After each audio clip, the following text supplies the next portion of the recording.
Hello everyone. There's been a lot going on in my life, so this video is a couple of days later than I wanted it to be. Having said that, let me welcome you to this episode of This Week in Crime.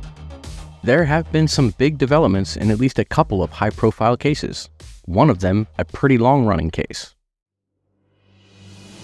Number 1.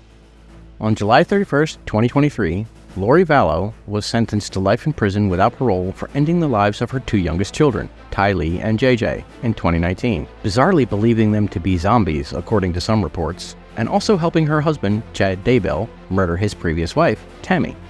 She is also facing charges of conspiring with her brother to kill her former husband, Charles Vallow, and her niece's ex-husband. Charles did not survive the attempt on his life, although her niece's ex did. Anyone who takes the life of a child needs to be put under the prison, but there's a special place in hell for those who end the lives of their own children. With any luck, she'll end up being the roommate of Chad Dorman. Number 2. On July 25th, 2023, Robert Chambers, a name some of my older viewers might recognize, was released on parole for his second time after serving 15 years of a 19-year prison sentence for the sale of controlled substances. Why does the release of a convicted unlicensed pharmacist rate a spot here, you ask? Well, that conviction wasn't the one for which he's actually famous, or infamous as the case may be. For those who don't know, Chambers, way back in 1988, pled guilty to first-degree manslaughter in the 1986 strangling death of 18-year-old Jennifer Levin, supposedly during some rough relations, to coin a phrase, which earned him a 5 to 15-year prison term, also earning him the nicknames of the Preppy Killer and the Central Park Strangler. He was released on parole on February 14, 2003, a date I find extremely ironic. His freedom lasted just over 4 years because in October of 2007, Chambers was arrested again, this time for 3 counts of selling a controlled substance in the first degree, 3 counts of selling a controlled substance in the second degree, and 1 count of resisting arrest.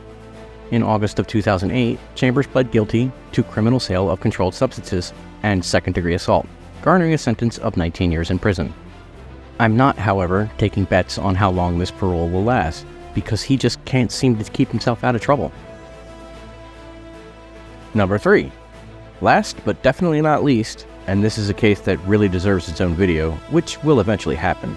It was announced on August 4th, 2023, that one of the suspected victims in the Long Island serial killer case has been identified through genetic genealogy. Jane Doe number 7, also known as Fire Island Jane Doe, was identified through genetic genealogy DNA as 34-year-old Karen Vergata, 27 years after her partial remains were first discovered and 12 years after more of her remains were found a considerable distance away.